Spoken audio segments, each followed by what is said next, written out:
Hello, everyone, and welcome back to Cult Musical Zone. And today we're going to talk about the criminally underrated cult musical classic, The Wiz. And we have a very special guest today that I'm very excited to introduce and to talk with. Before we get into talking about the cult musical masterpiece, The Wiz, I would just like to go around and not talk about our experiences seeing the film in terms of how we feel about it, but just introduce yourselves, plug your socials, and talk about the very first time you saw The Wiz. So let's start with our very special guest. And for those who don't know, he submitted two lip sync videos for Cult Musicals Con. He did Hard Candy Christmas from the Best Little Horror House in Texas and also Home from The Wiz. So I'm very excited to finally meet them face to face. So, Darren, if you would like to talk a little bit about yourself, yeah, be great. Hello. My name is Darren J. Fleming. I am an actor, writer, producer, drag performer. I was in New York for the last 23 years. I have recently relocated to the Midwest, but that's okay because we have the internet. And I have founded my own production company called Gritsville USA, where we produce animated shorts and digital content. So, one of the first things that I started working on as my drag persona, Grenadine Ross, Diana Ross Junkie, I thought, wouldn't it be fun if Grenadine Ross played all of the characters in The Wiz? So then when this cult musicals came up my way, I thought this would be perfect. So this is Kismet. The first time I saw The Wiz, I was in kindergarten. It was coming on for the first time on TV on CBS after whatever the nighttime lineup was. And I remember them advertising, coming up next, Michael Jackson and Diana Ross. And then they're like dancing around to ease on down the road. And then they go, and Richard Pryor as the Wiz. And I remember jumping up and running down the hallway, like freaking out. Now, thinking back on that, my mother had really planned for me to be sitting in front of the TV when that happened. But I'm thinking that the universe was all aligned in this very moment. My three favorite people in the world, Michael Jackson, because Beat It and Billie Jean and all of that. Diana Ross just because she was Black Barbie doll and she was Diana Ross. And then Richard Pryor, who the movie The Toy was the movie that I loved, and he was on Sesame Street. So all of these people were, and The Wizard of Oz was my favorite story. So I had just been introduced to The Wizard of Oz maybe the year before. So then you give me a movie with all of my favorite people in an all black version of a movie music. I'm in. I'm in. And so that was my first experience with the movie. Was it a big TV experience? Do you remember it being a big deal for when it aired? It was. It was the first time that it had aired on national TV because it had the theatrical release and it was considered a flop at the time. So this was Quote the unquote. first time that that the cable stations were, well, not even the cable stations, the movie networks, the networks were showing movies like that on TV because they would show The Wizard of Oz every year and things like that. But Mm-hmm. this was something that all little black children across my age were flocking to the TV screen because then the next day I wanted to go to the record store and get the record of it. And I remember finding out that the movie came out in 1978, and I was like, that's the year I was born. I felt like that was my movie. And then you open up the record and it had this beautiful poster in it. And then I had questions about why Diana Ross's hair looked like mine in the movie. Like there were all of these questions and things that I wanted to know. And then when my parents told me that they had actually gone to see The Wiz, the play on Broadway, I Mm-hmm. felt betrayed.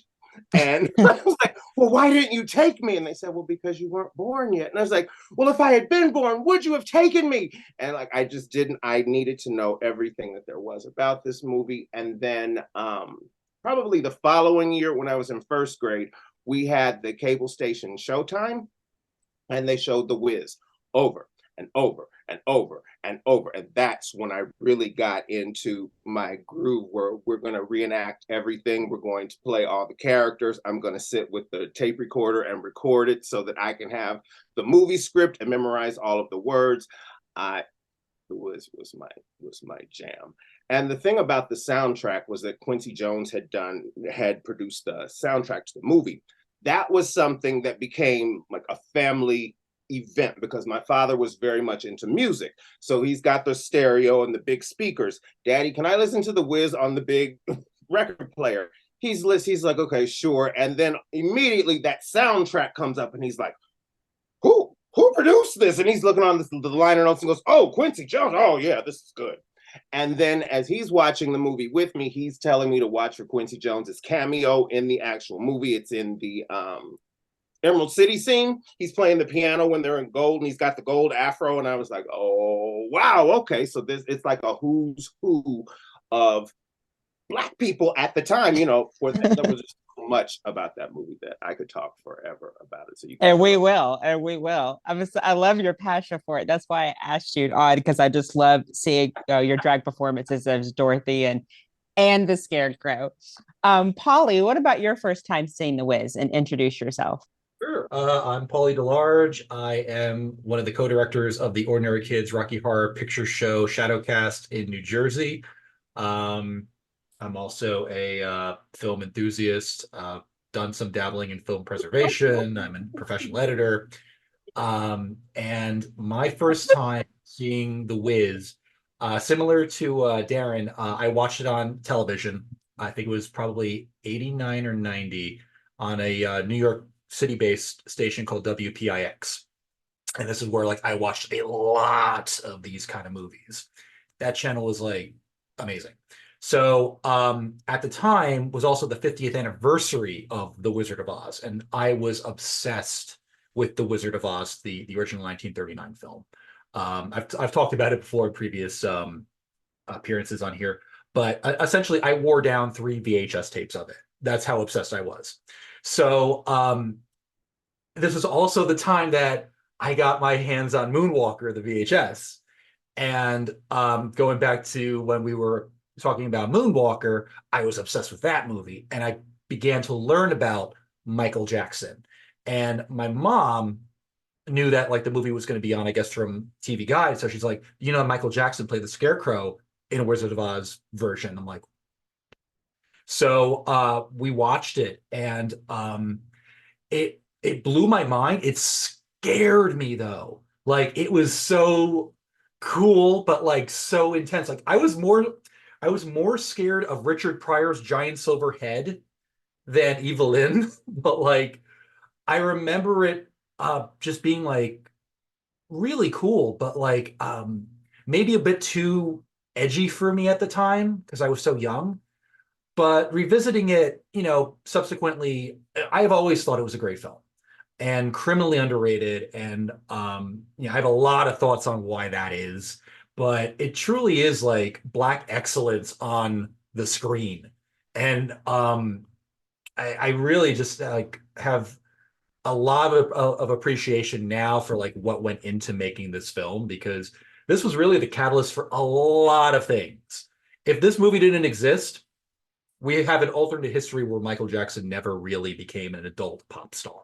Let's just put it that way. That's So very true. yeah. So basically, like, yeah, that's my story, and I'm sticking to it. All right. And we'll end with our two recurring fabulous fiends. But John, what was your plug your socials, but also what was your introduction to the Wiz?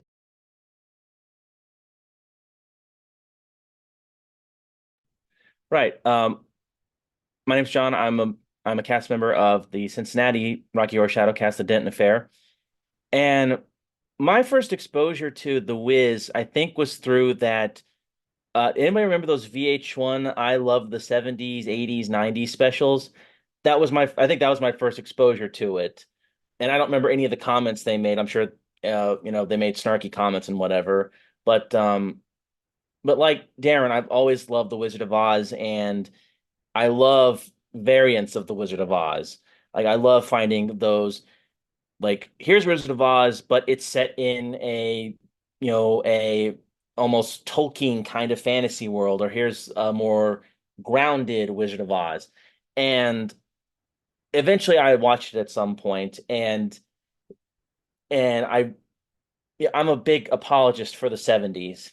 And so this for me, like I love the funk of it. I love there's a lot of things I do appreciate about it. And eventually I got exposed to the Broadway version, and eventually I watched the live TV version they did. And there's just so much, there's a lot of good here. And there's so much to talk about with it. And it's just its own great, unique flavor of The Wizard of Oz. Like there's definitely references to the 39 film, and it's kind of hard to escape that when it's such a touchstone milestone film, but at the same time, this brings its own flavor, its own thing to it. And, you know, I'm not really sure how I can follow up Darren and Paulie's take on it because they said so many great things about it. And, um, but yeah, like as Paulie indicated, probably wouldn't have Michael Jackson as the No. pop sensation we know today.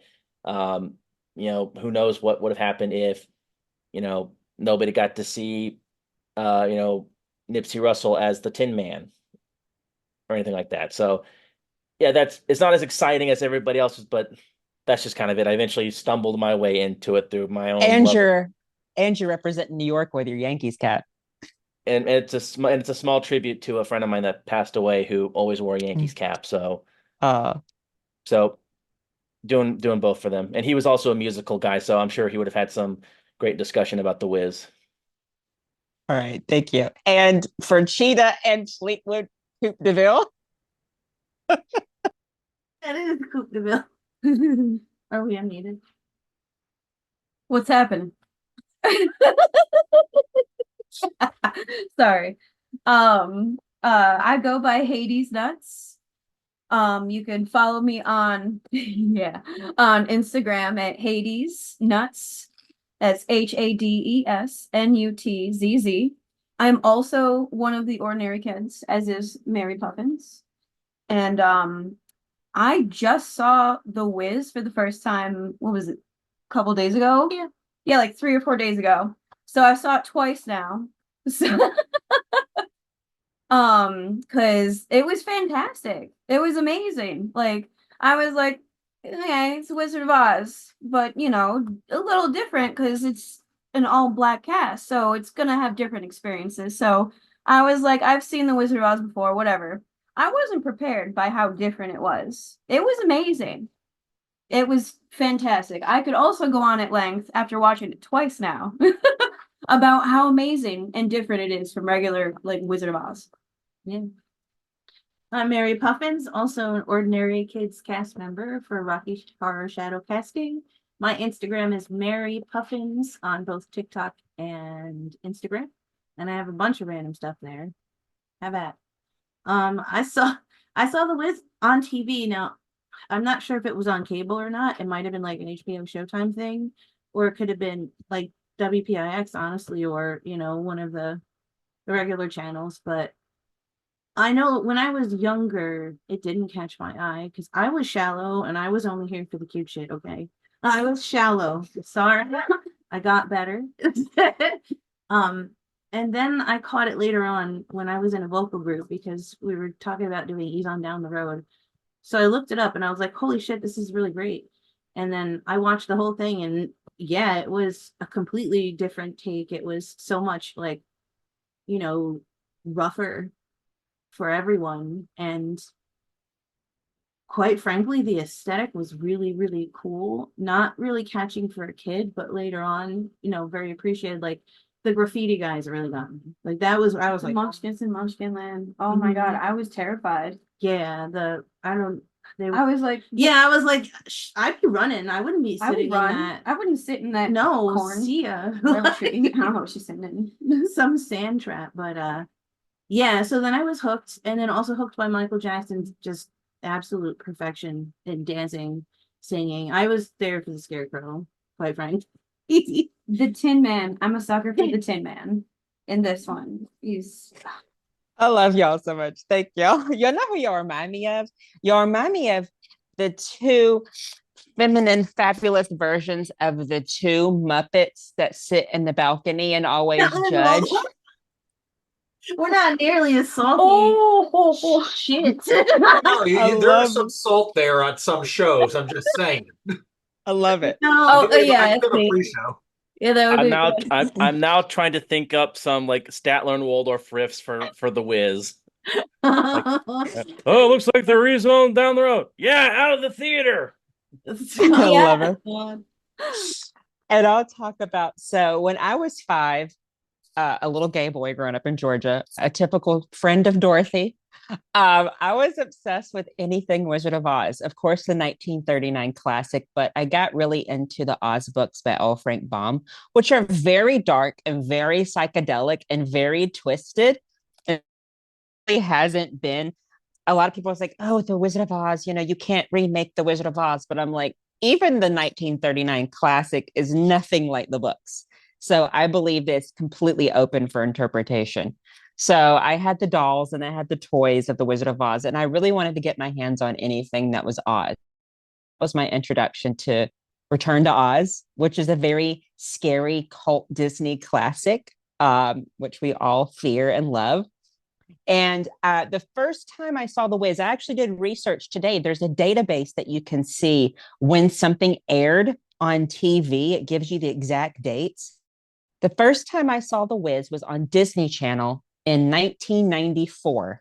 And this is before Disney Channel had original programming. They would rerun a lot of cool shit. And so the first time I saw The Wiz was in 1994. And I loved it because I loved Michael Jackson. So I was always obsessed with Michael Jackson. And so I was captivated by The Wiz. My mom thought it was a bit too dark and grown up for me, but yet I had already seen Return to Oz. And so my love and appreciation for The Wiz grew over the years as my admiration for Michael Jackson grew. Oh, that wasn't a good picture. Yeah, my admiration for Michael Jackson grew over the years. And so The Wiz has always been really special to me. I consider it a complete different entity than The Wizard of Oz. And I think it's superior on some levels, which we'll get to. But I just have always loved The Wiz, and I'm so glad to talk to people who appreciate it as much as I do. So we can go around, I guess, in the same order we did before. So talking about The Wiz and talking about, or we can go in a different order, talking about this movie. Now, this movie, of course, is adapted from the stage musical, which was very, very, very successful. It swept the Tonys and it won every Tony Award imaginable: Best New Musical, Best Book, Best Lyrics, etc. And it was a straight adaptation of the musical. I mean, of the L. Frank Baum book. So there's some elements in the original stage musical that are lifted directly from the book, some characters that you don't even see in the 1939 classic. Mhm. So so a couple of the scenes, especially a couple of the terrifying scenes, are lifted straight from the L. Frank Baum classic book, and including the use of the silver slippers, which is original to the book. Everyone thinks that Dorothy should be easing on down the road in ruby slippers, but actually ruby slippers only original to the MGM movie. So when Disney did Return to Oz, I think they had to pay close to like $2 to $5 million to even use the ruby slippers, because the ruby slippers are copyrighted, believe it or not. So one of the reasons Dorothy in this particular film and in the stage musical of The Wiz use silver slippers is because actually in the original Wonderful Wizard of Oz book, they're silver slippers. So, of course, when any massive musical makes it on Broadway, the next thing that comes is a film adaptation. And the film adaptation, for those who don't know, of The Wiz is completely different than the stage musical. They are like night and day. There are no similarities almost at all, except the characters and the music. So the original stage musical takes place in Kansas. It's basically an African-American adaptation of the Wonderful Wizard of Oz. And so and we'll get into this music and we'll get into the cast members and we'll get into how special this movie is.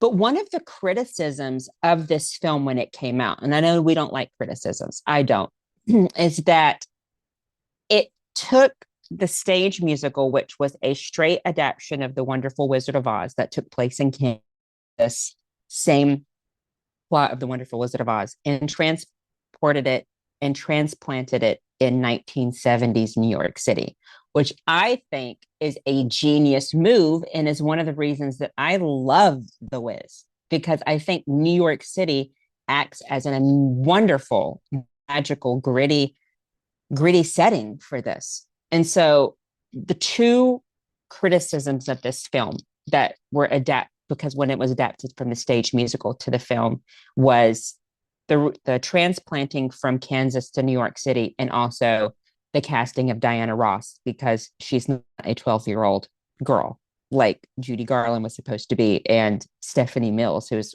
one of the greatest Dorothys, was. So before we get into Michael Jackson and the music and the plot, what do you all can go out of turn. What do you all think about those two criticisms? And I want to say, I have always defended the screenwriter of this film, who is Joel Schumacher, who went on to do The Lost Boys, Batman Forever, and Batman and Robin. So there is some grittiness of his pieces in this, which this is the first script he ever wrote. So what do you all think about those two of Diana Ross and transporting it from Kansas to New York City?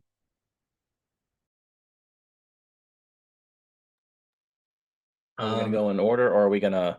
Anybody?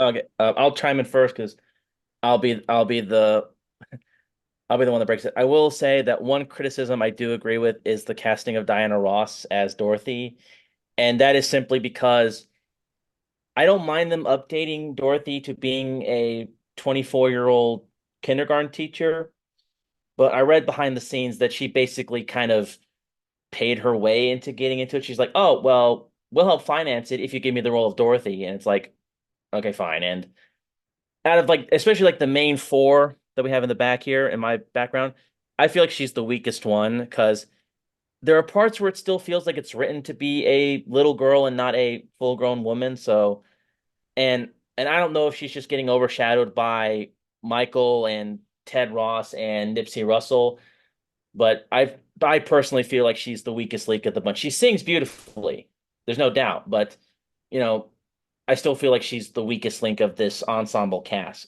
But to the criticism of switching it from Kansas to New York, I can see why they did that. It's to help, and I also realize I'm the pastiest white boy possible saying this stuff, so please take this all with the grainest of salts. Um, but I understand like switching it to New York, so it gives it its own flavor, it gives it its own unique style. It's not just, oh hey, it's not just the land of Oz. It's not just, the plains of Kansas. Um, I understand doing that. Of course, that gives it the challenge of, well, what are we going to do instead of a tornado that whisks Dorothy off to Oz?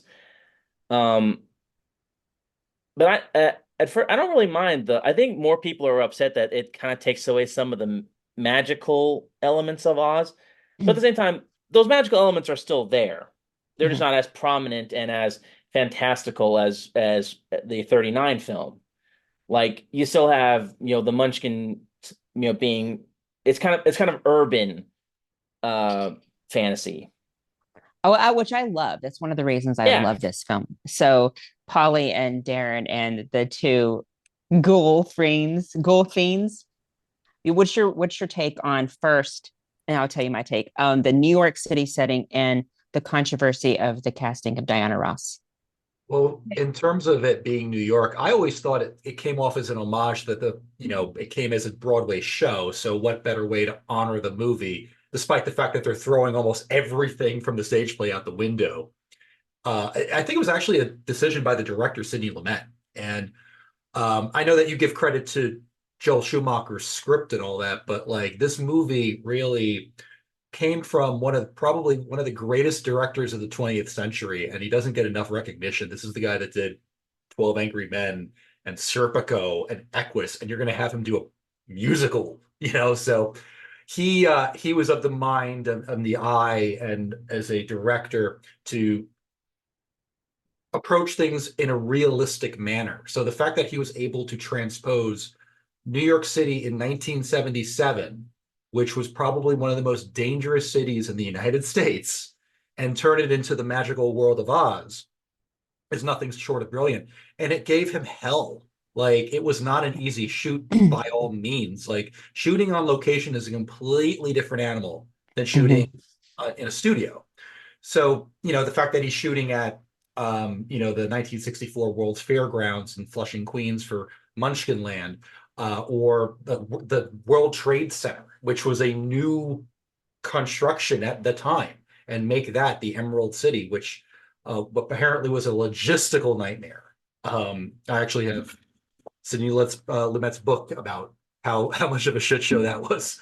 But with that said, though, it makes absolute sense that in this adaptation that New York City was used in the way that it was, and utilizing recognizable landmarks that I think, like, anybody who's never even been to Manhattan or the New York City area would kind of like get, between Coney Island being the home of the Tin Man to the New York Public Library being where the lion lives. Like, it's just, there's so much visual information and history that like is going into this.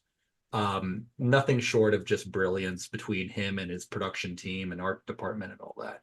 But in regards to Diana Ross, I think she gives probably one of the best performances of the film, despite the fact that she's underplaying it as playing, meek.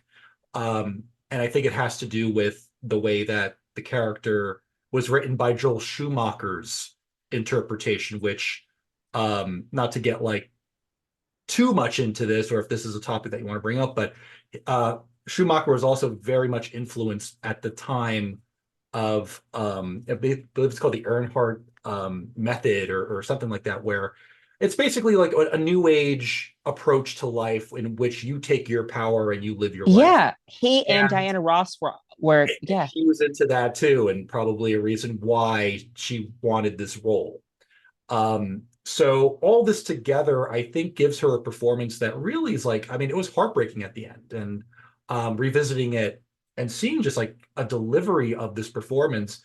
Yeah, she kind of cut like almost comically meek, absolutely, but she's supposed to start at the very beginning as like this introvert, and at the end of the movie finds her power to move on with her life, or at least what is the implication of at the very end of the movie.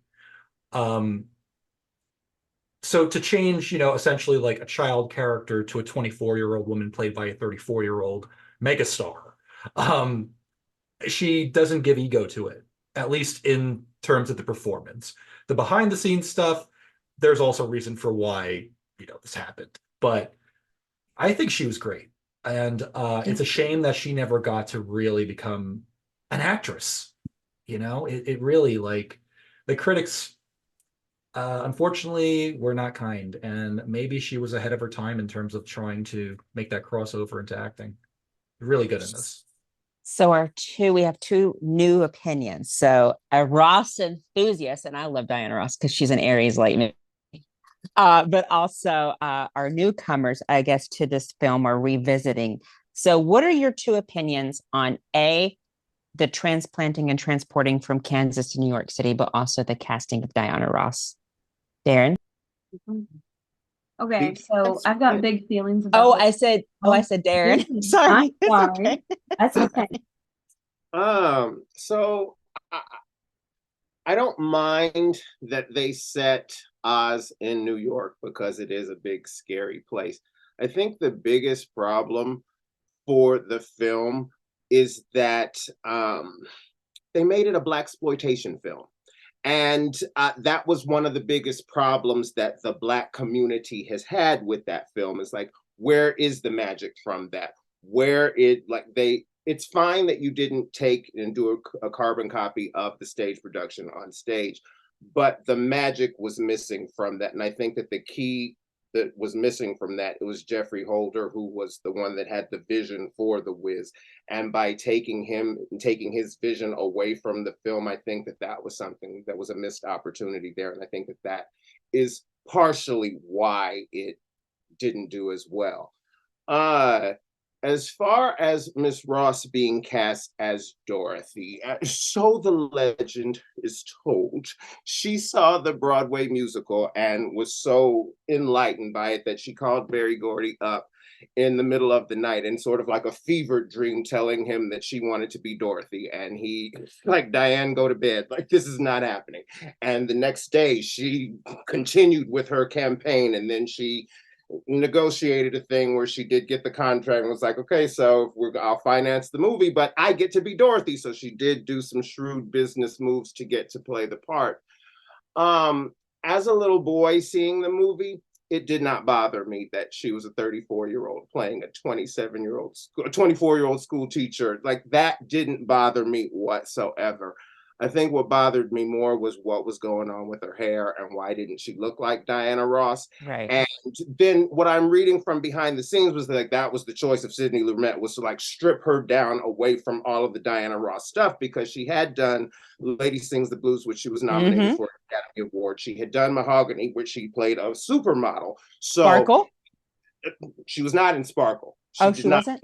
She was not in Sparkle. Oh. Lady Sings the Blues, Mahogany, The Wiz. And then she did Out of Darkness and Double Platinum. But he did not want Diana Ross, a diva, megastar of the Supremes, to be Dorothy in The Wizard of Oz. He wanted her to be stripped away from the false eyelashes and all of the affectation. And what we're left with is an anxious, jittery person who doesn't know who she is, which I think worked for Diana Ross for where she was in her life. Like, she saw similarities in her life and Dorothy. But I think between the script, the look of the film, and then the lack of her overall glamour, because the average person, not children, but the average adult that looked at it goes, Diana Ross and Wiz, and they turn their head like it was kind of like a what? So I understand I understand the controversy of it, but from a kid's point of view, it did not bother me. And then as I revisited the movie again as a teenager, showing it to my cousins as children, and none of it bothered them. Like the fact that it was a blaxploitation film, none of that bothered them. They loved it they thought it was like a time capsule. They're like, how fun is this to set the Wizard of Oz in the 70s in New York? Like, they bought it. So I think that it found an audience in the younger viewers, which has made it the cult classic that it is. And they kind of, for younger people, are much more forgiving than the audiences of previous times as far as things like casting Diana Ross as Dorothy, which, again, is a very interesting choice. And I do think that Stephanie Mills probably would have been a much more apt choice for it. But vocally, Miss Ross did her thing as normal. Acting wise, she played what was on the page, and some of the subtext that wasn't even. Like, I think that she, as an actress, it probably is one of her better performances. It's just so not the Wiz. It's not what you think of when you think of Dorothy Gale, even if she is from 4033 Prospect Place. Like, it's not what you think of. So I get the controversy, but as a Diana Ross person, she can do no wrong in my opinion. I agree. And then Fleetwood and Cheetah. You've been waiting. All right. Janice has hot takes. I do have some hot takes. So I loved Diana Ross as Dorothy. Because when I think of The Wizard of Oz, I think of Dorothy is the I'm a total nerd, so here we go. She's the NPC character, non-player character, who has joined the adventuring part, who is gathering adventurers to go on this party because she was given this magical quest item, and otherwise is kind of a meh, I wish I was home character. And I think she did brilliant at being a sort of a person who's gathering all these people, and she has the magical item, but otherwise is kind of like the other people, like the Tin Man, the Lion, the Scarecrow, all are overshadowing Dorothy, and that's fine, And her voice is beautiful, and I just, every time she like fusses over Toto, I hear Judy Garland immediately. It's like, oh, like it's Judy. Like, I thought that was like exactly. I was like, all right, she's Dorothy, hands down, love it. What are your thoughts on Dorothy? Oh, you forgot the Oh, no. the urban one. Well, I have thoughts on that too, but I did not find her a very captivating Dorothy. I thought her Uh-oh. strength. I thought her strength came when she was singing. 'Cause she put so much feeling into her songs, and while they weren't my favorite, because I felt they were a little bit long, she still delivered them beautifully. She Mhm. just certainly isn't the focus. Everybody else does steal the spotlight from her. Mhm. And then what about the New York City angle for both of you before I start? I love the New York City angle. I'm like, this brings like a whole different audience, and it makes it like relatable to like city people instead of like farm town people. Because I grew up in the farm, and I'm like, yeah, okay, this happens all the time. Just have a bad storm and you're washed away wherever in La La Land. Great. If But like, only. yeah, if only. But like having like a bad snowstorm in the city, that's super relatable to a lot of people. So I feel like it brings like a whole relatableness, to like, magic of little day-to-day Not life being stuff. Vietnamese. Yeah. Yeah. I loved it because it was in the I knew 80s New York City, so I was like, oh my god, I remember that's what it looked like. That's what that looked like. And I was like, oh, I think that's Coney Island. It was. Oh, And I think it was No. filmed mostly in Queens or something, but it got me in the nostalgia for that. Mhm. So it had points immediately for that. I just wish it could have been a little bit more magical. Yeah, it's really Yeah, it was very a little more magical would have been cool. And I just remembered one more thing about Diana Ross.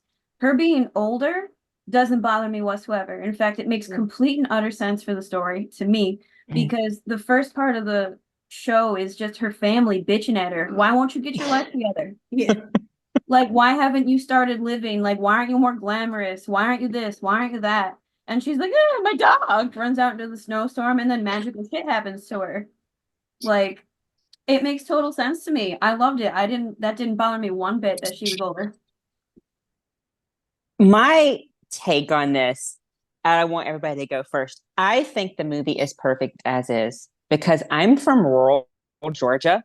So I was used to walking around and seeing places that look like the Wizard of Oz. But New York City to me was so alien and so strange that would be my idea as a little country boy. That would be the type of Emerald City or place I want to go, New York. I mean, especially in the 70s when like Polly and Helena have alluded to, New York in the 70s is not New York in 2024. So to me, it was genius to set it in New York City in the 70s. That's one of the reasons I became obsessed with it because being from the South, I mean, we have Atlanta in Georgia, but it's nothing like New York.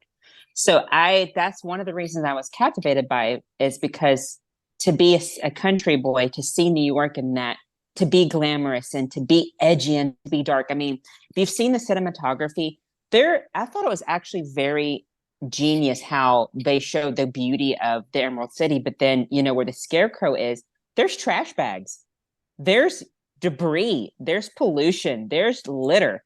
I think that's genius. And to me, that's one of the reasons I'm captivated by it, because we rarely, if ever, went to the city. So that's why I think it was a genius thing. And I'm going to defend the casting of Diana Ross because one of the criticisms that I read reviews, I went back and read old reviews from the 70s. They said she was unattractive and she was too old. But this is the same criticism. And the third criticism was that she bought her way into it. That was one of the things I think either the LA Times or New York Times said. But the same criticism was thrown at Lucy when she starred in Maine. They were like, she's too old. She only bought her way into the movie. Who gives a shit? Lucy to me is Mame. There are Mame enthusiasts that say the only Mame is Angela Lansbury or the only Mame is etc. But to me, the only Mame is Lucy, and Dorothy is Diana Ross in this, not only because of her voice, but also just because Diana Ross was such a huge figure then. And she brings something to it that I think Judy Garland didn't bring to it, or Fairuza Balk in Return to Oz. It's that I think it's a genius move to have a grown Dorothy because it shows how sometimes we as adults need to revisit our childhoods and those childlike places in order to become more adult. And so if you've noticed it, this grown woman is told to grow up, move out, and it takes her going through this fantastic, gritty world for her to realize, you know what, I can make it on my own. And I think that's a genius edge. And another thing, if we would have not had Diana Ross, we would have not had Michael Jackson, because she used that as a selling point, because she was sort of in charge of giving the Jackson Five their break. So if we wouldn't have had Diana Ross, there would be no Michael Jackson in this movie. She guaranteed that. So, and another thing before we move on to the music, Diana Ross and Lucille Ball are not the only people to use their power to get into movies. They're not the only people of a certain age to play roles that were younger. But I think it's an unfair criticism thrown at women in particular. It's never thrown at men. When Clark Gable plays Rhett Butler in Gone with the Wind when he's over 50, and exactly, it's always women who get the shit for it. So that's my feminist rant. Yes. I will say that I have lobbied that criticism at men. Like I lobbied that recently at DiCaprio in Killers of the Flower Moon. His character is supposed to be 28. He is almost 50. And but I totally understand what you're saying. We need to lobby that shit at men too, because back in this period, it destroyed Lucy's film career and it destroyed Diana Ross's film career. And it's not fair, because if you go back, they actually were Dorothy and were name. So, I mean, I just think it's unfair criticism at them. But moving into that, I think it's perfect the way it is. So, moving into the music of this, I've listened to the original Broadway version and I've listened to this. And I think the reason that this music works so well and it's different than the Broadway version is because of Quincy Jones, who is the quintessential music producer. I mean, he really took this and urbanized it, but also disco-fied it. So we could just talk about our response to music and our favorite song. And we'll leave the Michael Jackson angle and other things for a hot minute. But what are your reactions to the music, and what is your favorite song from this movie? And we can go in any order. How about you, Darren? Oh, sorry. I was going to say, I wanted to chime in first because, fun fact, Quincy Jones and I share the same birthday. So. Happy birthday, both of y'all. Darren, what is your... Sorry, go ahead. I was going to... I'll say I share the same birthday. Well, for anybody who wants to know, a couple years ago for the sit-down interview with Vanity Fair, and that man knows everything. He knows who killed Kennedy. He knows everything. So, Darren, what did you think about this the differences of Quincy Jones adapting it from the stage to film, and your favorite song? And we can go back to John. So I grew up listening to the movie soundtrack. So that's what when I hear that soundtrack, that's what I think of as The Wiz. And I didn't hear the original Broadway cast until I was in high school. And by then, the record was already in my memory. I remember feeling like it was much more tame than the movie. I felt like it was much... I liked Stephanie Mills, but I just felt like overall as a musical album, like the soundtrack to the movie is a musical experience in itself.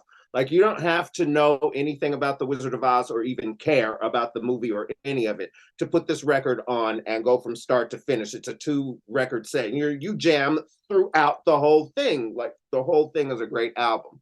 So if I have to pick one, it's not fair. The record gives you 3 different versions of Ease on Down the Road. Like, that's not fair. But if I had to pick one, I think it would be the Emerald City Ballet. I think that is such... If there's one musical number from that whole movie that just sums up everything, it's the Emerald City Ballet. And the changing of the different colors and the symbolism and the look of it, and that it's at the World Trade Center, all of that just is my favorite. So I want all of y'all to perform that as an intermission at my wedding. Got it. Can you imagine? Well, one of the criticisms for this film was they said that they cut too many songs, but you can't have, it's almost damn near impossible to translate a full Broadway score to film. You can, but I've listened to the songs they cut and the songs they added for this film. You Can't Win was added for this film, and now it's synonymous with The Wiz. Right. So I think they picked the best songs for it, and I don't think it took away anything. The songs that they kept and the songs they added made the plot move smoothly. I don't think it needed anything or they needed to subtract anything. I don't miss the songs that they cut. And not the purist in me wants to hear all the different stuff, and I want to know all about the cut material and what happened in tryouts. But from like, I didn't miss the songs when that were cut, and then go back and you're like, wait, what? If you have to do if you have to do a deep dive and find out what songs were cut, then that means you didn't need them, and I didn't miss. What was it? Born Before Yesterday or something like that was the name of the song that You Can't Win replaced, and we don't miss it. No, we don't even know about it. Yeah, and that's why they in the Wiz Live many years later they put You Can't Win in instead of the other song. They'll be curious to see what they do when it goes to Broadway. I'm excited about that. John, your take on the music and your favorite song? As I said, I'm an apologist for the 70s. Like 70s music. I love, this is gonna be weird saying from a white boy like me, I love funk.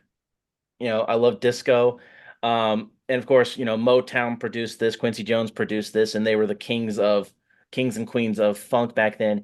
And I do like I've listened to the Broadway version and I've listened to this, and I do kind of prefer the film soundtrack a bit more because it has a bit more of that oomph to it.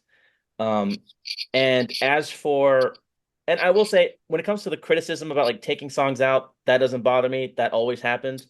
I will say it is kind of weird how they changed the placement of some of the songs. Like the Tin Man's two songs are like right next to each other when What Would I Do is supposed to be like the If I Were King of the Forest that comes like after their meeting with the wizard. I will say like, okay, that kind of stuff is a little valid from a structure standpoint. But anyway, moving on. If I had to pick a favorite version, that like Darren, it's a little unfair because there's so many great bangers in this. But I have to go with the song that I originally first loved, and that is Don't Bring Me No Bad News. And I just have this feeling that this theory, and I know I'm not alone in this, villains have the best songs in musicals, and Yes. she is no exception. Because at the same time, that song's also a mood, like especially with I've developed my own analysis about like the sweatshop and then and certain things about it. But her mood of all right, I already have to wake up. Don't piss me off. That's a mood. Like I already have to get up and do shit. Don't fucking ruin it for me. So I feel that song too, as well as it just being a straight up banger. So our girlfriends or Polly, your take on the adapted music and also your favorite song?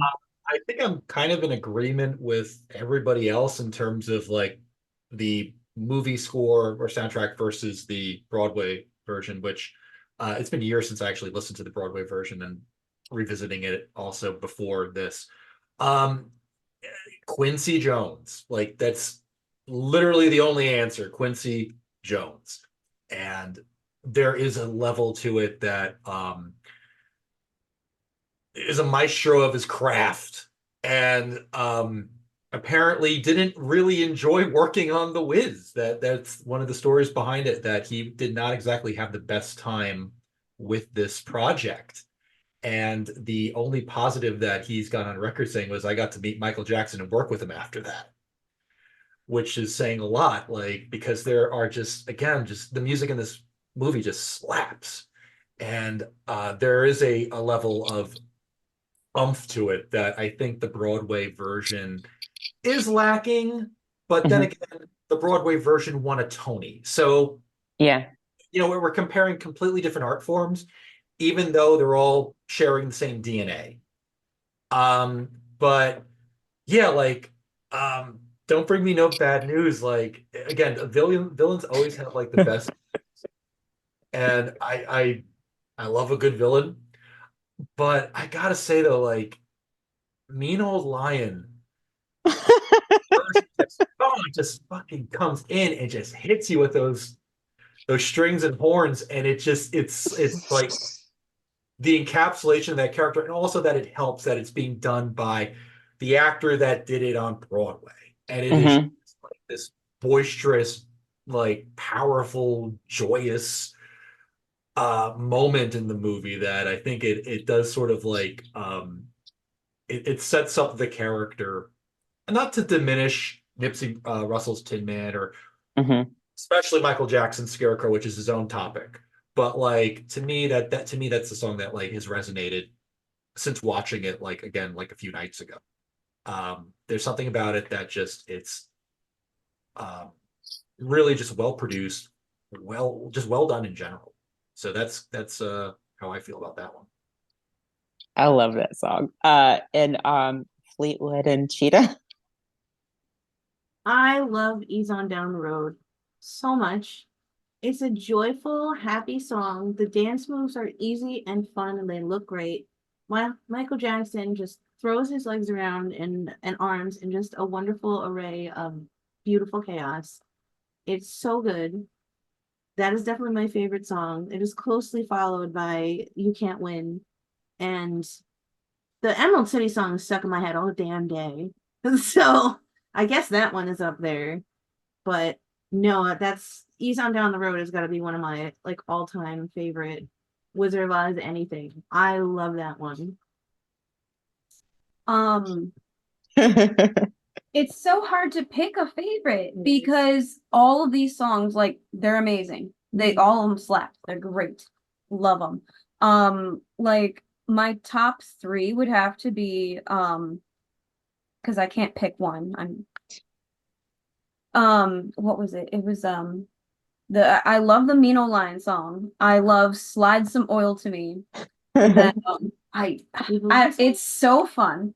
Oh shit, don't tell me that one. And now Evelyn's God. I can't. That's your daughter's I can't song. pick. No Yeah, bad Evelyn is news. my daughter, so That's her song. don't tell me no bad man. news. Yeah. You'll get it. Let me tell you, that's my daughter. I can't. I think Slide Some Oil to Me is just so funny and so it's just fun, and I love the setting. I love his costume. He's totally my favorite. Vaudeville, sort The of. vaudeville, Coney okay, Island start. setting. Great. All the songs are so good, and I hate trying to pick one. How could you do this to me? I think because I love Michael Jackson so much, I think my favorite's You Can't Win, but I also really love Brand New Day because there's something very gospel and celebratory about it and something very positive about it. And it's very deep. And I want to say I love all Oz adaptations. There's even, and I'll send you it for free on YouTube, there's an Australian 70s glam rock version of The Wizard of Oz called Oz, a Rock and Roll Road Movie. So even that Oz adaptation is very original. But if you've noticed, a lot of Oz adaptations or a lot of musical adaptations, the songs are completely original to the characters. But the thing about Brand New Day, it doesn't necessarily fit within the context of the film. It could easily be a beautiful upbeat ballad that exists on its own. I mean, there's lots of gospel symbolism. There's lots of, I don't want to get too deep, but there's lots of allegories about freedom. And I think it's gorgeous and I think it's beautiful. And I wanted to say that something, I forgot to say it when we're talking about New York. Transplanting the original stage musical to New York was also done with the film adaptation of Godspell. If you've ever seen Godspell, which is the hippie version of the Passion Jesus play. And there was no criticism about transplanting that to New York City. And they used almost a lot of the same filming locations that The Wiz did. So I think it's still interesting to transplant something and place it in New York. And there is something that I want to get into, which I think is really, really important. It's Michael Jackson. Because I think Michael Jackson makes this movie. And I am biased to Michael Jackson because he's one of my favorite people. But knowing some historical context about this, and both of y'all hit it on the head, without this movie, who knows, in an alternate timeline, there may be no Thriller, there may be no Off the Wall, because it was a chance meeting between Michael Jackson and this movie and Quincy Jones that Michael Jackson became the powerhouse that he is. And so I'm a massive Michael Jackson fan, but I think I would argue, I don't know if anybody else agrees, but I think he gives the greatest performance in this movie. And I think there's a reason behind it. It's because this was pre Off the Wall, this was pre Thriller, pre Bad. This was when Michael Jackson was still involved with the Jackson 5. And so when he was selected for this particular role, he and LaToya moved to New York City. And this is the very first time that Michael was away from the Jacksons, the grip of Catherine and Joseph Jackson. And so I think we're seeing the sense of happiness and relief and joy in his performance, because this is the first time he was able to be on his own. And I think we're seeing a human being come alive for the first time. I know that's very deep, but Helena said something about, Helena said she's not here right now. She's ill, unfortunately, but she said something about Michael Jackson's Scarecrow performance. It was actually quite deep and profound. She said, if you think about it, Michael Jackson was the Scarecrow because everybody tried to stuff him with their own ideas of what they wanted him to be. Like, so the Scarecrow's pulling out all these quotes and stuff, and I don't think Michael was ever given an opportunity to just let him be himself. But what do y'all think about the Scarecrow and Michael's performance and just the genius of Michael in this role? Yeah, I'll go again first. I agree with you that I didn't think about that, but yeah, this was kind of his first, like he did have a couple solo hits when he was still with the Jacksons, like Rockin' Robin, but one could still say that was people being like, hey, Michael, do a cover of Rockin' Robin or do the song for Ben. That I love weird, Ben. yeah. But this was, you could definitely sense that, like, as you said, Diana Ross kind of campaigned for him to play the Scarecrow, and so you can kind of feel that innocence of like, oh wow, you want me to be in this movie with you, and like you hit that innocence of the Scarecrow, Mhm. and this is his first movie, and he is like, from what I saw, like even critics at the time who were harsh towards this movie were praising him, and As they should. rightfully so, because like he does bring this youthfulness to him, and he does channel a little bit of Ray Bolger Scarecrow, like with his very loose movements, and like he'll kind of like slump down a little bit. But I also remember reading how he like studied the movements of animals, like gazelles and such like that, which it doesn't surprise me that he did that, but it showed that he was really committed to this and he was committed to the craft. And he brought this. It is very different from the Scarecrow of like the book and of the 39 film. Like, I this would is. argue. Go ahead. I was going to say I would argue that Scarecrow's a lot more smart than those Scarecrows. Yeah, well, I think the whole point is the Scarecrow it doesn't know that he's smart. Meanwhile, it's like this can almost be read as like an interpretation of Michael Jackson's personal life, as you indicated. This is a Scarecrow who's been emotionally beaten down and manipulated by like those crows and which are no doubt like a commentary on certain portrayals and how society will somehow keep a bright young man like this down. Um, and despite the fact that he's got a wealth of knowledge in him and a wealth of information in him, there'll be something that will knock him down and be like, kid, you're stupid. Why the hell are you reading off Shakespeare quotes to me? Francis Bacon, really? Oh, I'll take mine. Oh, I'll take mine double fried, please. Like that's the only bacon I want. And like, so yeah, I think, Michael is something very special in this, and, definitely brings his own flavor to it. I agree. And Polly and I talked about Moonwalker, Captain EO, and Michael Jackson really wasn't given an opportunity to showcase his acting chops. But do you have any ideas, Polly, about his first role? I think so. I think there's a reason, and again, this goes back to the fact that, like you said, this is the first time that Michael Jackson has now been given freedom from his parents, from the Jackson 5 and his obligations to that act, to live in New York City in 1977 and has opportunity to go to Studio 54 and meet Liza Minnelli, the daughter of and hang out with Elton John and Halston and all these characters in the city, and then is going to be working with Sidney Lumet on The Wiz. To quote Rocky 3, okay, not Rocky Horror, Rocky 3, he had the eye of the tiger. This kid had something to prove. He's 19 years old and he is wanting to break free from his preconceived notions of what it is to be an entertainer. And yeah, he had some solo albums before that, but that was, little Mikey Jackson from the Jackson 5. This is a young man really on that cusp of adulthood that is going to try to, make it. And this is an opportunity to do that. And what better way than a Hollywood motion picture? This isn't like an independent little feature. Like Universal Pictures paid big bucks for this. You have Barry Gordon and Motown behind this. So I think for him, he had something to prove here. And this is probably the purest form of Michael Jackson as a media figure that we get before he really launches a couple years later with Off the Wall and then, the 80s. Right. So yeah, he brings something that is truly special. And the allegory, especially of like, a young Black mind who is surrounded, who cares about what to know about books and all that. And him like just quoting, these amazing authors, and at the end of the movie has his own profound moment where he delivers a very beautiful message to Dorothy. Mm-hmm.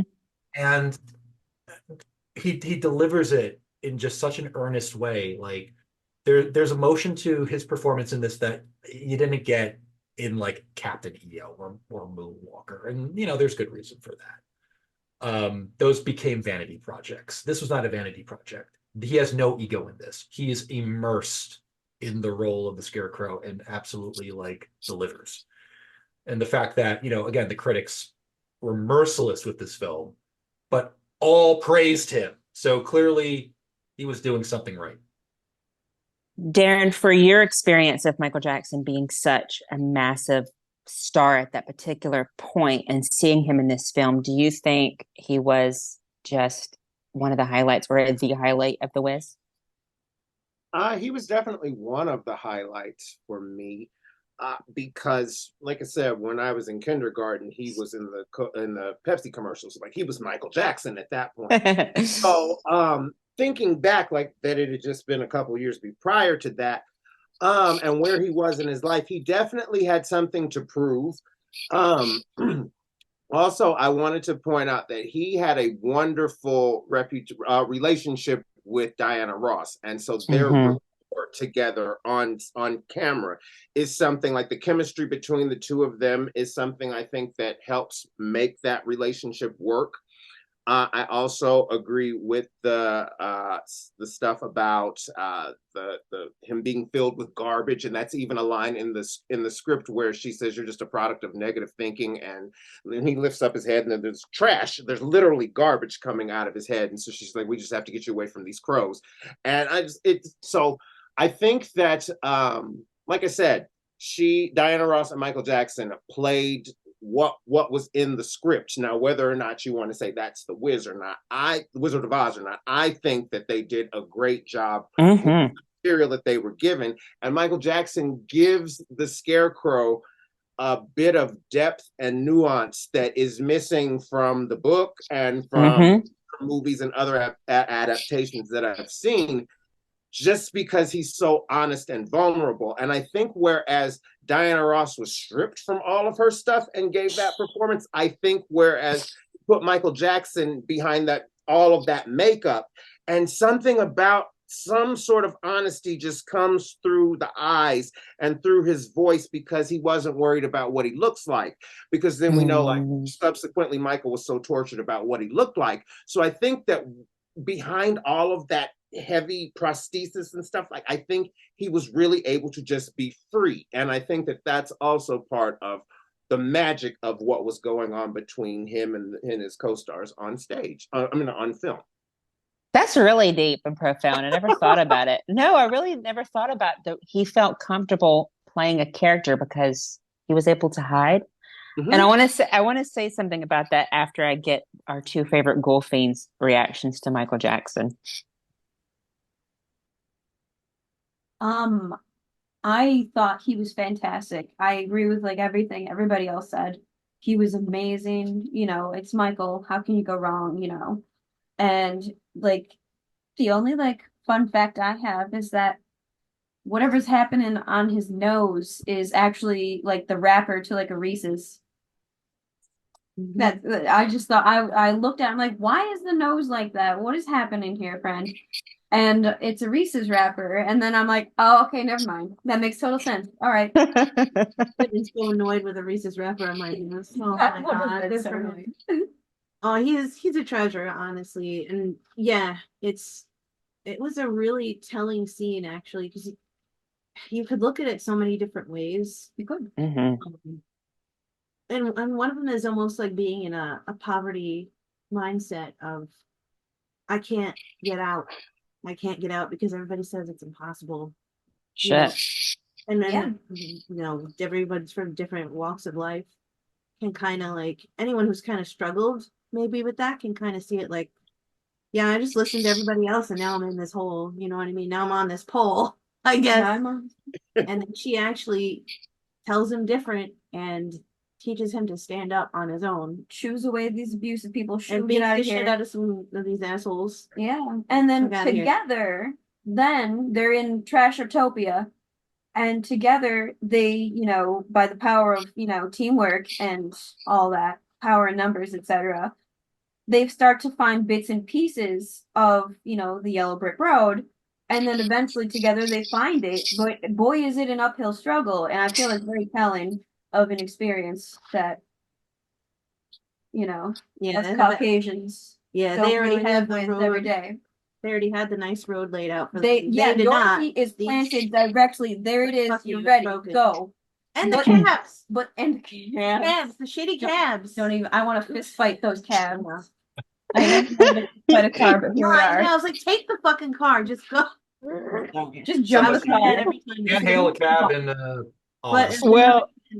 Well, John said something that made me think, and I don't know if this is very deep or profound, but there's something really, if you think about it, I don't know if this was conscious or unconscious or something, but if you think about Michael Jackson being suspended almost Christ-like on the pole, and then him being taunted by four crows, it's very reminiscent of the Jackson Five and how his brothers were absolutely horrible to him. So I don't know if that was, I don't know. I mean, from reading a really great biography, I implore you all to read it. This was the best experience of Michael Jackson's life, not only because he had independence, but also he was away from people who tortured him. And this was the first time that when he was in New York with LaToya and with Diana, he was like, you know what? I think I'm going to go on my own. And he never turned back after this. So there is a lot of symbolism and allegories in this film that are very deep that you don't necessarily find in other Oz adaptations. Go ahead, John. I will say, like, I don't know if you were going to talk about this, but I remember seeing somewhere that there was criticism about like misplaced commentary about modern society and whatnot, which is stupid because that stuff was in the books. Like there was a different kind of commentary. Well, Polly alluded to this. It's because, and I don't know a lot, I've done research on this as well. Diana Ross and Joel Schumacher, who were part of this movement in the 70s, which was mind over matter, using your mind to get what you want. It was called EST or S or something of that nature. And when Diana Ross, I think, had an input of the script, and Joel Schumacher, it was all about like how we are the problems and how outside society is sort of like a reflection of our own inner mind and how we can conquer the darkness of society by conquering the darkness within. That was another criticism, that it was too deep of a film, but how is it too deep? I mean, that's why I love The Wiz, is because it's on a philosophical level, it's so much deeper than any other Oz adaptation we ever got. I mean, there's so many questions that's asked in this film, and so many the Scarecrow, Dorothy, the Tin Man, and the Lion all say such great philosophical quotes that make you think. And that's why I like The Wiz, because it makes you think. It is definitely a commentary on everything. I will say, like, one thing I was thinking about in particular was how the Wicked Witch in this one is running a sweatshop, and like, Commercialism, yeah, consumerism, yeah. capitalism, and how, like, before her big song, you see coming in to be chained up, basically for their failures at trying to stop them, are the crows, Poppies. I was gonna say, like, the sex workers. Is that what the poppies are? But Yes. and Happy hookers. and the peddler. Like, Yeah. they're all victims of this society that has forced them to do things that they probably wouldn't have done. Like, who knows? Maybe the crows liked the scarecrow, but they were told, like, no, you need to keep him down. That boy's Well, too. you see that, yeah, you see in the end, they end up helping Dorothy, Yeah. Yeah. I think, go ahead. Same thing with the monkeys. Like, the monkeys are just hired hands. They're like, There's the monkey right there. actually, one of my favorite one thing. There's a audio play of The Wizard of Oz I listened to from Big Finish, and the monkeys in that one are all basically part of a union. Like, when the witch calls upon them, they're like, "Right, you do know you're cutting into our union time, right? We'll only do it, but we expect double pay for this." Like, they're not bad guys. They're just doing this because they're paid to. It's like, well, I got nothing else, so I guess I'll do it. Well, at Almost least every they're Oz, at almost, least they're unionized in that. Go in yeah, there. almost every Oz interpretation too, sort of like is reflective of the politics that it's coming out in. Especially like, I mean, if you go back to even the original novel, literary, guys have like commented that it's a take on 19th century populism, in terms of like American industry and all that. And then the 39 film is obviously, a lot of it is alluding to like fascism and America's, place in the world. Like, are we going to fight fascism? So for, the 1978 Wiz to sort of like touch upon these commentary, like a commentary on, what's going on in Black America, especially, like it makes sense, in terms of just like how it's being presented and doing it through metaphor and allegory. It's, Absolutely. And I mean, that the thing that I love so much about this film, and then I want to get into our favorite scenes, and we will talk about the legacy.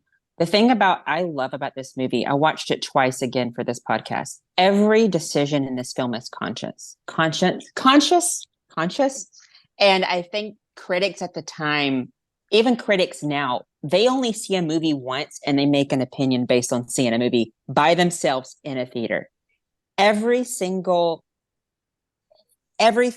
of this movie is conscious, because you have the sort of slave allegories, which are which is completely in the freedom allegories, which I think are really powerful. You've got the capitalism, you've got the poverty, you've got the fascism angle. Everything is conscious in this, and I think that's what makes it so beautiful, because this is a very deep Oz, and it's almost as if the writers of this particular musical and film are commenting on American culture at the time, but also how not only the Black community was treated in the 70s, but also how the modern man and those who may have come from a middle class background or lower were facing. I mean, to set it in New York shows the grittiness, but also shows the reality.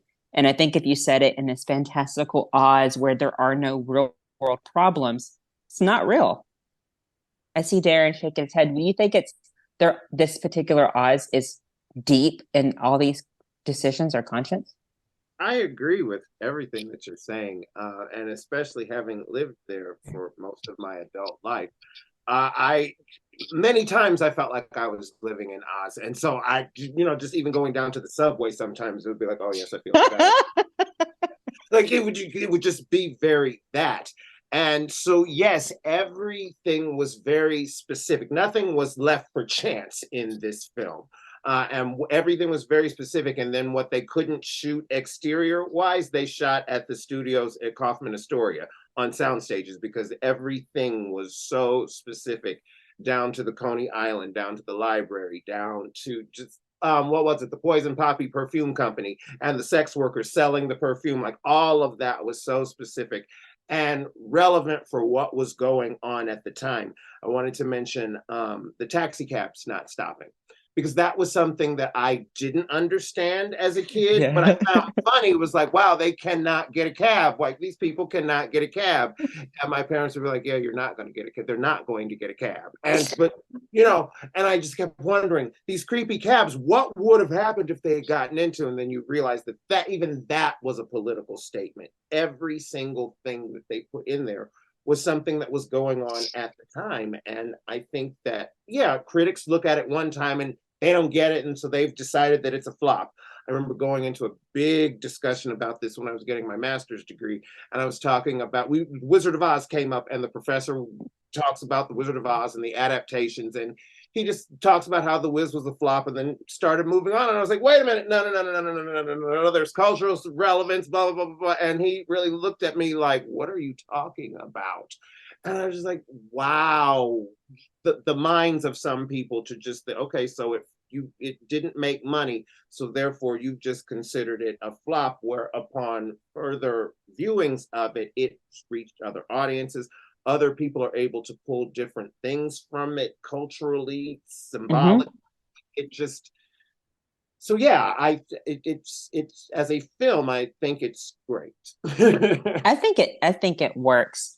The great thing about this is every single scene, shot by shot, is timeless, and every scene is amazing. And I want to talk about your favorite. I know that it's hard.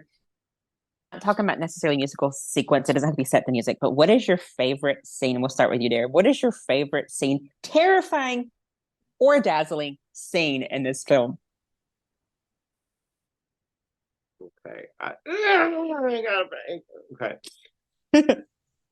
I think as a kid, my favorite scene was when they are trying to escape from the winged monkeys, and I think they're hiding in a dumpster, and they're all like trying to like be quiet, and then Dorothy's like, get Toto when they do all this, and then they get caught anyway. That was my favorite scene. And as a kid, I was just like, she really is freaking out about this dog. Like, she needs a Xanax. Like, what's happening? But that's my favorite scene, I think. Gulfrines, what's your favorite scene from this film? So the subway scene had me like, Uh Pillars coming out was so good. That's fucked. Every time I'm on the subway, I'm gonna be like, "Where's these pillars at? How many? I'm gonna count them. How many? And be like, "Where's the extra?" I'm avoiding that. that one stuck. Yeah, you're I right. think we can all agree how terrifying that scene is. And I remember the impact it Why left is on the me as a rat there? child. And the things that grow up, the little Why is the puppets, rat there? rat Why are the puppets. puppets happening there? That went completely. That was fun. Yeah, that went way over my head. I didn't get that one, but I want to know why. But I think Very. my I think it's favorite I think scene it's is lifted from the book. Not it's Oh, based good. on some characters from the book. Not they were It was very like HR Puffin stuff, Mhm. kind of, which the 70s. So yeah. Mhm. My favorite scene. Okay, for the fashion of it all. Okay, like the end when they get to like the Emerald City, they walk in, yo, it's green time. And then just like the voice of God over here acting like Uh-oh, they froze. Look how they froze too. It was like When a we went singer. when we come back, Polly, when they come back, what's your favorite scene? I mean, that subway scene, like that was one of the scenes that like freaked me out when I first saw it like a kid. Because like my grandmother was living in Lower Manhattan. Oh my at that God. point. So we would take the subway and no. It's still creepy. It's still creepy as hell. But actually, like in my rewatch, as crazy as it sounds, it's a very quiet moment, and it's Richard Pryor's reveal as the Wiz at the end, and finding out like, I'm just a bum like politician from Atlantic City. I did everything I could to try to get elected to something, and I couldn't, and I couldn't. I don't know, just something about it. Probably it was a nice like quiet moment of just acting of just a scene. We just got from the end of Eveline, and everything is going to be okay now, and you think like we're reaching towards our conclusion, and then that reveal, and it's very subtle. I like subtle things in film. Mhm. I think that's probably like some of the most earnest directing that Sidney Lumet's also done in a film. Mhm. I don't know how familiar you are with his films, but like he's a guy that really goes for human moments, and it's a human moment in like the fantastic. So for me, like I just like really liked that. To me, it's right now my favorite scene of the movie is just the reveal of I'm just a guy, and I don't know, just something about it. Really just Well, great. when Hades and Mary come back, we'll ask them again what their favorite scene is. But John, do you have your favorite scene before I tell you mine? Yeah. As Paulie talked about, and Sidney Lumet is a director that I really love. 12 Angry Men is one of my favorite films of all time. He is great at getting those moments and kind of getting to the nitty-gritty of like 12 Angry Men is all about like finding your own personal feelings towards a topic.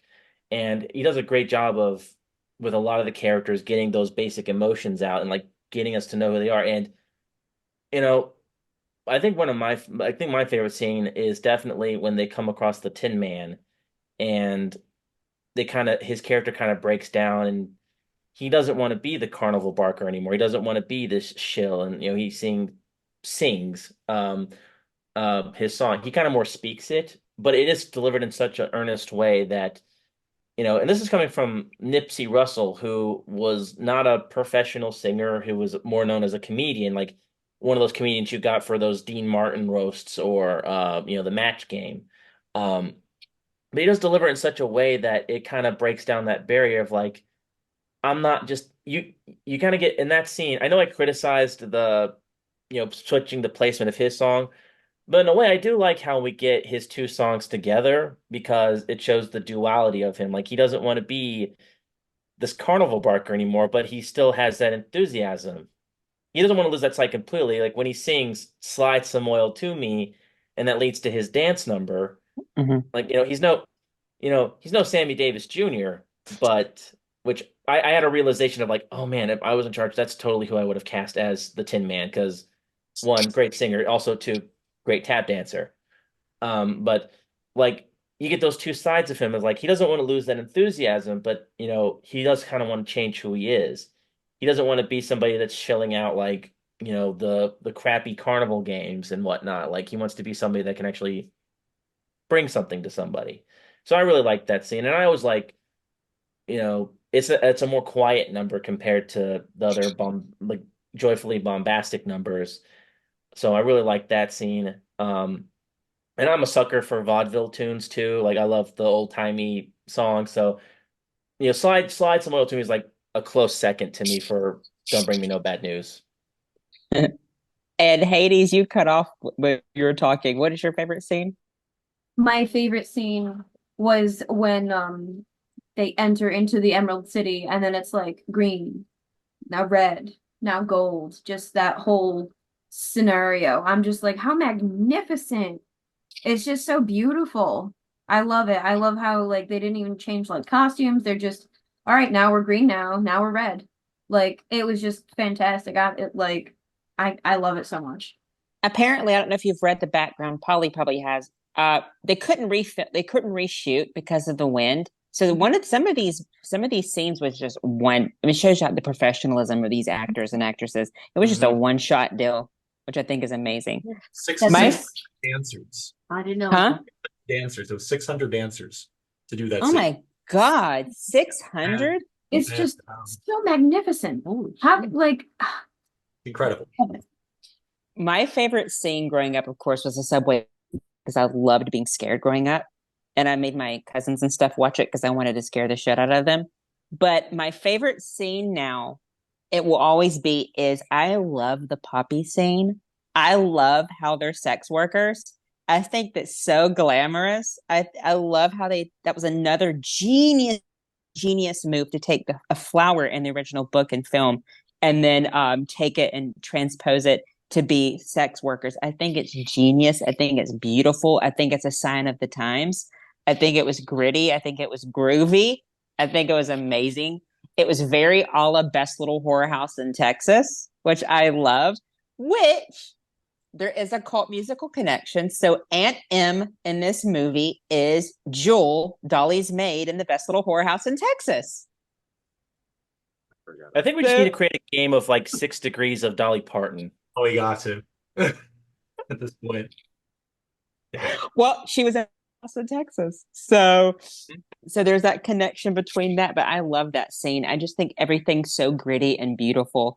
And another scene that I really, really love, besides the subway scene and the poppy scene, is probably I didn't notice it until the very end when Dorothy's singing Home. And there's a really genius camera trick that they use when she's standing in an all black room. It's just Diana Ross and she's singing. And when she gets close to the end of the song, you see Aunt. You see the scarecrow, you see the Tin Man, you see the lion, you see the crow, you see the poppy, you see all these characters as if and they're leaving, and it's sort of, I don't know if you know what I'm talking about. You see their pictures. I think that was really beautiful to show who she is now is made up of all the people that she's met along the way. Yeah. And I think that was a really genius move to do. So as we're ending, I have 2 questions for you. The first one, we can start with our guest, is what would you hope the legacy of this movie would be in terms of it attaining a bigger cult presence? And if you had to name the cult that follows The Wiz, what would you name? So for instance, for most every episodes, we come up with names for instance, we said the Best Little Horror House is called the Sidesteppers. The Rockula fans are called the Rockulites. Grease 2 fans are called the Cool Riders. So I'm going to trip you guys up to think about the cult name. But the first question is that what you hope the legacy of this movie is. And 2, if you had to name the group that would follow this movie, what would it be?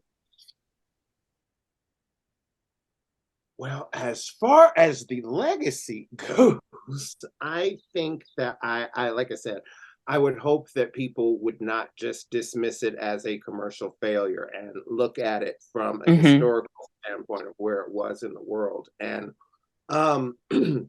how culturally significant The Wiz was to the Black community, not just as a Broadway musical transferred to a movie musical, but also it was the first major adaptation of a quote unquote mainstream white musical that was an adaptation that was successful. And I think that it allowed little children like me that were inundated with images of white people. It allowed me to dream, to have magic, to think, okay, to be able to envision myself in different roles. It's because of movies like The Wiz that I believe that I could be an actor and actually pursue that in my adult life, because Diana Ross and Michael Jackson got to be the Scarecrow and Dorothy. Why can't I? It was sort of that thing where if you don't see it, you don't think it as a kid. And so I think that for that point alone, that The Wiz should be required viewing for everybody. And there should be a discussion about it and why this is an important movie. But you know, a great thing about it is that now it's such a staple of Americana, just like the original. Yeah. That people forget. Like viewers nowadays and myself and others, we don't even care that it was a quote unquote financial flop. It's such a part of American mainstream culture. I mean, it's coming back to Broadway that the like naysayers, that's such a, like it didn't make it, whatever way. We had it on video, but at the time, like there was no VHS, there was no DVD or any of that sort of thing. So though there are people that are still of that mindset where if it didn't make money the first time it came out, they're dismissing it. And those people I feel sorry for, because they're really missing out on a great opportunity, not only to see a different adaptation of ours, but to understand the Black culture. There are so many things that we still reference because of this movie, and if you don't see the movie, like you don't even realize it. Movies like The Color Purple that just wouldn't have gotten made if it weren't for movies like The Wiz. Like it's everything is cyclical, and I just think that it should be required. I agree. Now, what would you call yourself if you were part of this cult that went to go see The Wiz all the time in the theater when it played? What would you call your little group? It's hard. That's hard. You want to come That's back? hard because like my first thought is to call myself an Ozian, but then I feel Ah, but are those the people that go and see Wicked? But so I don't know, but I would say Ozian. Ozian. You know what? I actually consider don't come for me, people. I actually consider Wiz to be the worst Oz adaptation.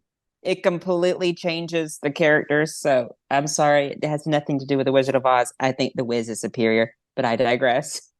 Polly. I mean, thinking about it now, because it's interesting that we're like over 40 years removed from The Wiz, and The Wiz was 40 years removed from The Wizard of Oz. Oh So, yeah. and The Wizard of Oz was actually critically trashed when it came out in 1939. Like that's the thing here. It's like it became a modern classic, or it became a classic rather, not a modern classic, but classic, because it had re-release and it had been on television every Thanksgiving. So it built its audience and it became part of Americana, or rather white Americana. So when we get to The Wiz in 78, of course the comparison is going to be how could a adaptation of The Wizard of Oz, which maybe critics, they understood that it is an adaptation of the Broadway musical The Wiz, versus are they remaking The Wiz as a contemporary piece to 1939's MGM movie? And I think that's kind of an unfair comparison. They're completely different animals. Absolutely. And a reevaluation, I think, has happened with it over the last over 40 years that, since The Wiz's release. I think that there's still a ways to go with it. It's not a perfect film by any means. I think it's actually kind of overly long. But for what it was at the time, absolutely, it was probably an inspiration for like every major Black Hollywood film that would come after it.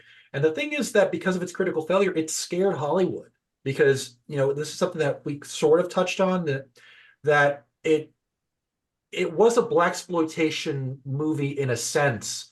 It came out at the end of the 1970s when the Hollywood system was no longer into blaxploitation, and blaxploitation as it being black-led films done primarily by white directors and then marketed towards an urban audience. So right there you have a bias with the critic.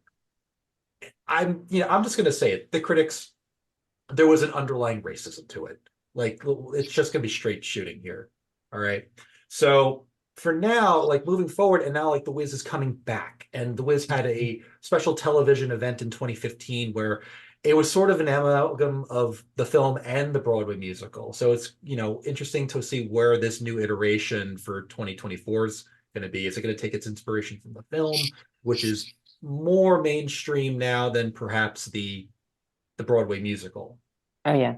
But my hopes is that this is a film that continues in some degree, shown in tandem, maybe with The Wizard of Oz, maybe as part of film programs celebrating, Black excellence in film, in music, in culture, because this movie has everything, and the fact that it was made out as a failure, bullshit.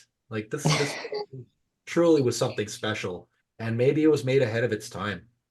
That's what the best art is. The best art is when it's made ahead of its time, and people are like, "What the fuck is this thing?" And then you realize, like, this isn't for your generation.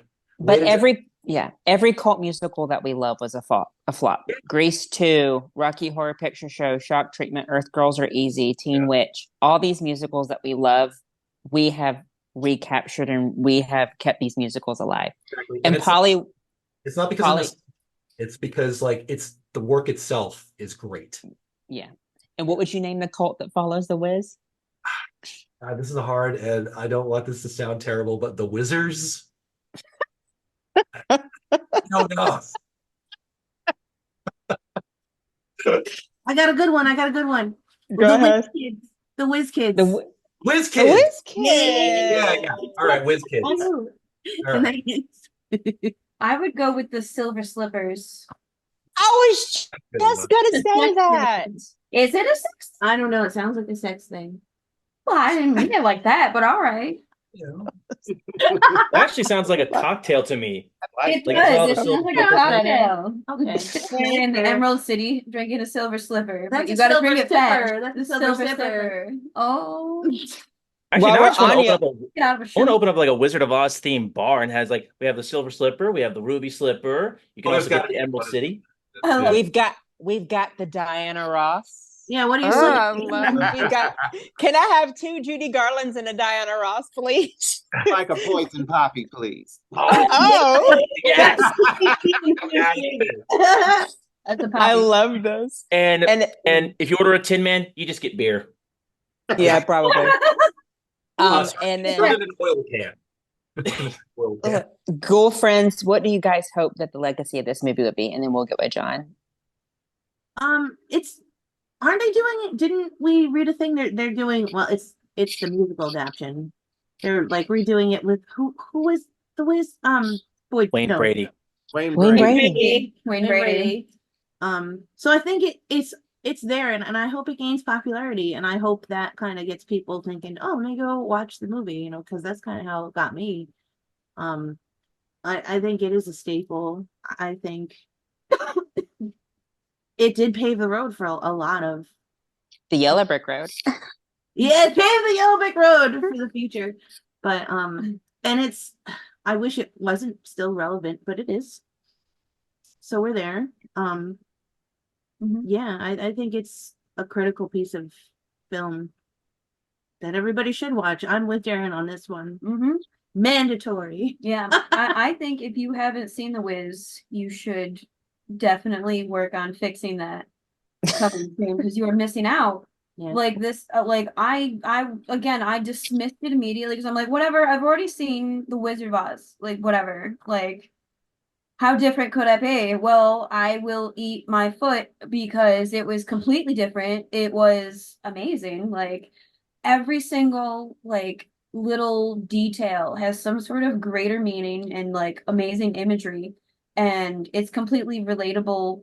And to me, growing up like Judy Garland and Dorothy style, in the farm in the middle of nowhere, population more cows than humans. That's where I grew up.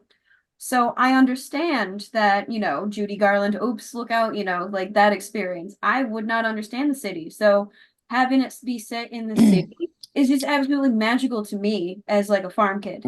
Yep. So it had its own sort of magic. And I just, those farm kids who dismiss The Wiz, you better watch The Wiz. Yeah. That's what I say. And John. It was Jeff Bezos just gonna. It's Jeff Bezos. Now it's just Amazon. They're saying. Yeah, you're right. So my hope is that this, for one thing, that this, when people see this, they realize that the supposed new trend of casting Black performers in a character role that was predominantly white is not a new thing. Like, nowadays you've got like, oh, Disney's gone woke with casting a Black mermaid. It's like, did you throw this much of a hissy fit with The Wiz? Like having a Black Dorothy or Black Scarecrow? Like this isn't a new thing. And I hope it shows that like we can take these characters, these legacy characters, and open them up for everyone. Like I said this before when I was talking to a friend, what's stopping, outside of just the racist stigma and just like unintentional or not, in society that says like, well, why can't someone like Denzel Washington play Ebenezer Scrooge? So it's like I hope this kind of shows that there are no limits to how we tell stories. And as a 70s apologist, I hope that this shows that the 70s was the best time for music. Don't come at me with that 80s crap. 70s was the best. The only thing that was missing was rap. I also hope this gets some exposure to I don't hate the 80s, by the way. I just think 70s are superior, and I think people should be obsessing with this era. I also hope that in a way that this helps expose them to the Broadway show and show that, like we talk about representation, I hope this kind of shows that, like, there are Black farmers too. And like, but I hope it shows people the original Broadway show too, and thus exposing them to, the man who started it all Jeffrey Holder, who is, if you don't know who he is, one of the most fascinating humans who ever lived. Like his career is, he was a dancer, producer. He did the original costume work for The Wiz. He was just such a fascinating human being. Also, look up the Seven Up commercials he did. They'll make you want to buy Seven Up. So yeah, I hope it shows that like there's no limit to storytelling. 70s had great music, and I hope in a way it helps expose people to Jeffrey Holder. And And yeah, the name. as for nicknames, I want to somehow work on like Ease on Down the Road as the nickname, like the Road Downers or something like that, or something like that, like the generic name would be like the Wizards or something, or the Whizzes or something like that, or but yeah, I don't know. That is The tough. easy Like street scarecrows. the Scarecrows, The easy uh, street scarecrows. Easy No Free ease. Scarecrows, yeah. Um, yeah, Ease Downers is kind of the main one I think of because you ease on down the road to go see the Wiz. I would always say it would be the Emerald City Residence, because I like that. I think it's fabulous. But I wanted to say there's one thing I forgot before we close off. Around the same time, the first time I saw The Wiz, my family used to love, love, love, love reruns of 227. And there's an episode of 227 where they do The Wiz.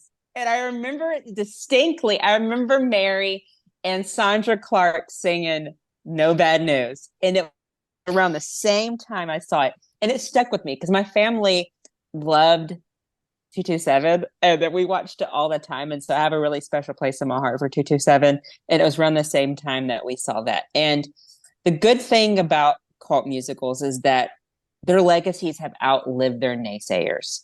Those naysayers and writers and reviewers are probably long gone and they're long forgotten. The power of the reviewer and the power of the pencil doesn't have a lot of power anymore. The power comes from the viewers and the fan base. And that's what I love is that musicals like Grease 2, like The Wiz, etc., have long outlived the naysayers. And I honestly think The Wiz is one of the greatest examples of a movie that, yes, may have flopped terribly, but its resurrection has been such a cataclysmic event to where it has spearheaded so many great careers. And it's honestly like this younger generation who views The Wiz for the first time and loves it and holds it close and holds it near and dear. They would have never known that there was a time when this movie was not looked at in a positive light. That's usually what all these cult musicals that we love try to tell somebody nowadays that the Rocky Horror Picture Show left off the radar for years before it was resurrected. People wouldn't understand it. So same thing with Little Shop of Horrors, same thing with Grease 2 and all these movies that we love. So I think I always say that, our love and admiration for these movies long lives the naysayers. Those naysayers are not even with us anymore. So before we close off, is there anything you want to say about what this movie means to you? If there's anything special in particular that this cult musical means to you?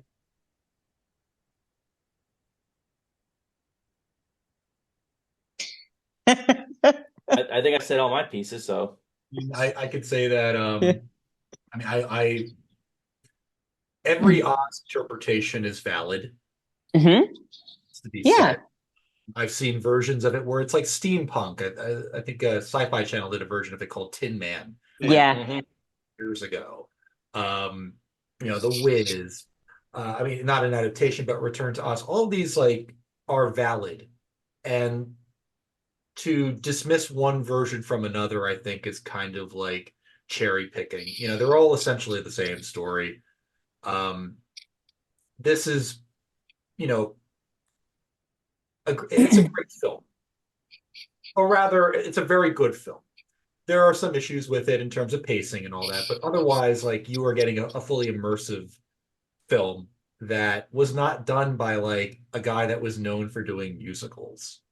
Right. So you have something here that truly is like unique. And one of the comparisons that I was thinking of actually watching this recently, it reminded me a lot of the Apple.